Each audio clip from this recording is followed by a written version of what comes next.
अऊज़ु बिल्लाहि मिनश शैतानिर रजीम। बिस्मिल्लाहिर रहमानिर रहीम। सूरह रूम की आयतें पढ़ रहा हूँ। आयत नंबर 30, 31, 32।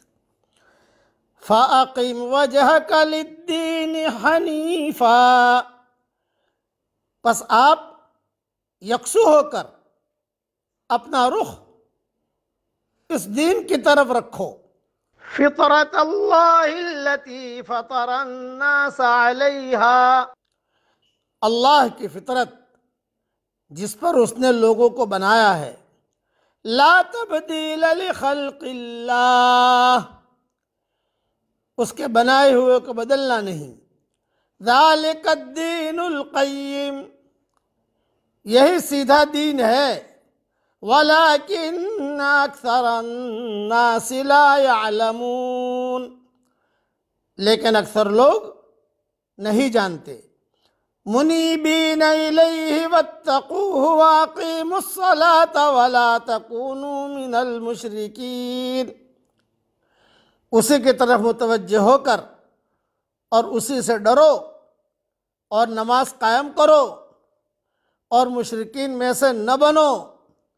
मिनल्लज़ीन फ़र्रक़ू दीनहुम व कानू शिया, जिन्होंने अपने दीन को टुकड़े टुकड़े कर लिया और बहुत से गिरोह हो गए।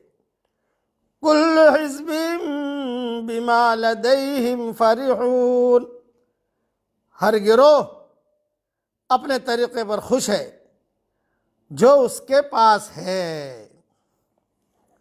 यानी हर फ़िरक़ा और गिरोह समझता है कि वो हक़ पर है और दूसरे बातिल पर, और जो सहारे उन्होंने तलाश कर रखे हैं, जिनको वह दलाइल से ताबीर करते हैं, इन पर खुश और मुतमईन हैं।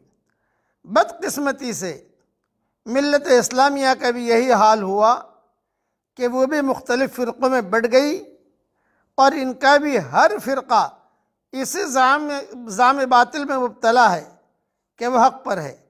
हालांकि हक़ पर सिर्फ एक ही गिरोह है जिसकी पहचान हज़रत मोहम्मद सल्लल्लाहु अलैहि वसल्लम ने बतला दी है कि मेरे और मेरे सहाबा के तरीक़े पर चलने वाला होगा, जो हक़ पर होगा वो मेरे और मेरे सहाबा के तरीक़े पर चलने वाला होगा।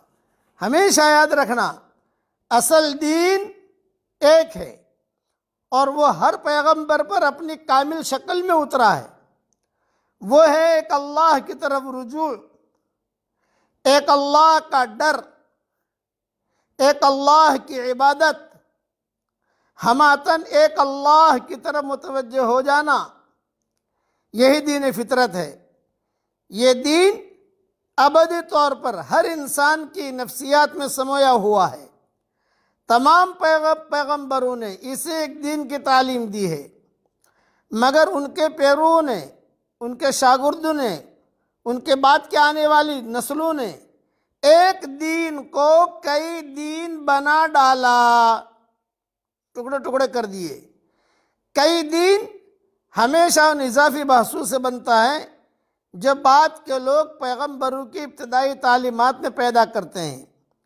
अकाइद में नौ ईजाद मुशगाफियाँ, इबादात में खुद साख्ता मसाइल, ज़माने के तासुर के तहत दीन की नई नई ताबीरें, यही वो चीज़ें हैं जो बाद के दौर में एक दीन को कई दीन बना देती हैं। जब ये इजाफी वजूद में आते हैं तो लोग असल दीन के बजाय अपने इन्हीं इजाफों पर सबसे ज़्यादा जोर देने लगते हैं, जिनकी बदौलत वो दूसरे गिरोह से जुदा होकर अलग गिरोह बने हैं। एक गिरोह एक किस्म के इजाफे पर जोर देता है और दूसरा गिरोह दूसरे किस्म के इजाफे पर जोर देता है। इस तरह बिला आखिर ये नौबत आती है कि एक दीन को मानने वाले अमलन कई दीनी गिरोह में बट कर रह जाते हैं। इसीलिए इस वक्त में उम्मत टुकड़े टुकड़े हो गई और अब तो ये हाल हुआ कि पूरी उम्मत को जोड़ना मुश्किल हो गया, जिसे नामुमकिन कहते हैं। इतने मजहब बन गए, इतने इतने इतने, सारी दुनिया में जाकर देखो आप, अलग अलग अलग अलग अलग अलग अलग। और एक नसीहत याद रखना कि जब दीन की हकीकत निकल जाती है तो धूमधाम वाला दीन वजूद में आता है। धूमधाम धूमधाम मतलब कि इसकी हकीकत निकल गई है। फिर आदमी इसी धूमधाम के दीन के पीछे चलता रहता है और अल्लाह ताला से दूर होता रहता है। अल्लाह ताला हमें वो दीन पर चलने की तौफीक अता फरमाए जो अल्लाह को पसंद हो। ऐसा ईमान दे कि उसके बाद कुफ्र न हो, ऐसी हिदायत दे कि उसके बाद गुमराही न हो, ऐसी तरक्की दे कि उसके बाद तनज़्ज़ुली न हो, और ऐसा उसका कुर्ब दे कि उसके बाद उससे दूरी न हो। और अल्लाह जल्ल जलालहू अम्मा नवालुहू हर वो काम करने की हमें तौफीक अता फरमाए जिससे अल्लाह राज़ी हो जाए, और हर उस काम से बचने की तौफीक अता फरमाए जिससे अल्लाह ताला नाराज़ हो जाए। आमीन। व आखिर दावाना अनिल हम्दुलिल्लाहि रब्बिल आलमीन।